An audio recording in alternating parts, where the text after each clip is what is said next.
Hey everybody, I am back today with my very first Shimmerz layout as part of their design team. I have two sets of colorings here. One is called Keep Palm, one is Blue Jeans. I have some Shimmerz paints in Key Lime and Celery. And then I have these beautiful shades of purple. One is called Royal Purple, one is called Wisteria Lane, and the third one is called Orchid. So we're gonna have a beautiful purple layout. I'm starting with some stamping. I'm gonna grab my Misty, my ginormous Misty here. I'm gonna stamp some irises across the bottom. They are from Altenew. They're the Paint a Flower iris stamp. And I'm going to stamp these irises all across the bottom of my layout using some Altenew permanent black ink. I'm going to stamp each of the irises twice so that I have a really dark, crisp stamped image, mostly because about 90 to 95% of my stamping is going to be covered up. And I want to make sure that it is, in fact, ever so slightly visible on the finished layout. Next up, I have grabbed my Tim Holtz Mixed Media Matte.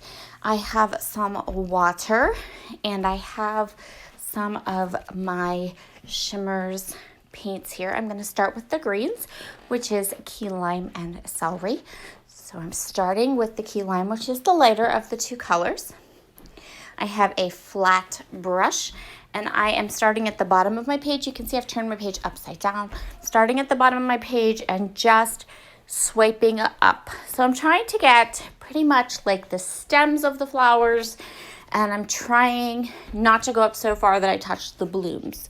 This is an inexact science, and it doesn't have to be perfect at all. But that's what we're going to do for our first layer of paint. Next, I'm going to take Celery, which is a darker green. I'm just putting it on the wee edges of the bottom of the page. This is going to provide a little bit of contrast. So it's going to almost look like it goes dark to light. I'm just going to go ahead and kind of do the same thing, short little strokes just across the bottom. For my last little hit of green, I'm going to take a little bit of the Keep Palm in Colorings. This Colorings has no shimmer to it. It's just flat color. And I'm going to just splatter it right along where I painted the green. Now I'm going to go ahead and I'm going to start with Wisteria Lane. So I have two Wisteria Lane pots of paint in my stash. One of them is this one, which is like a deep mauvey purple, but then I have another one that looks more blue. So I'm not 100% sure which one you would actually get if you tried to order Wisteria Lane. I'm hoping the purple because I feel like that fits the name of the title color, like the name of the color better. So what I'm doing now is I'm painting this Wisteria Lane over the top of the tops of the flowers. I'm not getting it anywhere near the green because, number one, green and purple do not mix well. So that's a consideration. Another consideration is that I know how I'm going to fix the little gap between the green and the Wisteria Lane, or the purple, but I need the green to dry a bit more before I do that. So again, not being super careful about this, just getting some paint down with my wide flat brush and putting it over the top of the stamping, over the top of everything, all the tops of the flowers. Once I have a layer of paint down, but before it has dried, I'm taking a spritzer bottle, spritzing over that paint, letting it sit for, like 30 seconds, grabbing a paper towel and pulling it up. You're going to see immediately what that's going to do. It gives this beautiful kind of mottled look. I love this trick. It's a great trick. Now I'm going to go ahead and I'm going to repeat this same procedure 2 more times. Once with this orchid color, and then once with the royal purple. And the royal purple is going to be just across the bottom, and it is going to run into that green. But by the time I've done the royal purple, the green is thoroughly, completely, and utterly dry. Once I'm finished with this, I did go ahead and add some splatters just using some of that Shimmerz paint. And now here you can see the finished project. I also went ahead and grabbed some black ink and kind of stamped over the paint. We're going to do a heritage layout today. So I have this photo of my great grandmother. The baby in her arms is actually my grandmother. And we're going to work with Prima's watercolor florals. So this is going to be heritage layout. I just want to use these 2 12 by 12 sheets of paper. I'm going to go ahead and kind of cut these into some nice thin strips. And we're going to put our layout all together. I chose to use the 12 by 12 sheet because I wanted some of that gold foil to pop through.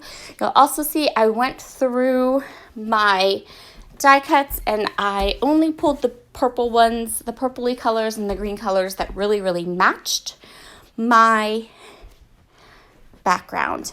Now I'm going to go ahead and I'm going to cut apart this cut apart sheet. I want to use 2 of them. 2 of the cut apart pieces from this page to add to my finished layout. So I'm going to go ahead and I'm going to tear one of these strips of that floral paper. And then what I'm going to do is I'm going to put 1 strip on the bottom and 1 strip on the top. That's going to help to anchor my mixed media and to provide a bit of color and a place to add a small floral cluster in the top left of my layout. Now I can go ahead and put my photo down and start kind of deciding how I want to embellish this layout. So this photo isn't going to have a ton of journaling on it, but it's also going to have a face page. So the older woman in this photo, who is my great grandmother, her last name is Hatch. I have some written information on this particular picture, so I know it was taken April 12th of 1931. And the woman in the photo, my great grandma Hatch, I actually have inherited her china. So my plan and the china matches this collection. So my plan is to do a face page facing this in my heritage album with a picture of some of the china and the story of how I inherited her china from my grandmother. So that's a fun little story to have. And then I have a photo of her, which is pretty awesome. So I'm just going to go ahead, I'm going to grab all of these beautiful flowers and I'm going to go ahead and tuck them in really tight, in beautiful clusters all around the page. This photo, the original, is smaller. I did digitize it and kind of clean it up a bit. And I believe my grandmother's handwriting is on the bottom of the photo that says April 12th, 1931, grandma, it says great grandma Hatch and me. So that would be my grandmother. And so when I digitized it, I left my grandmother's writing in the bottom of the photo.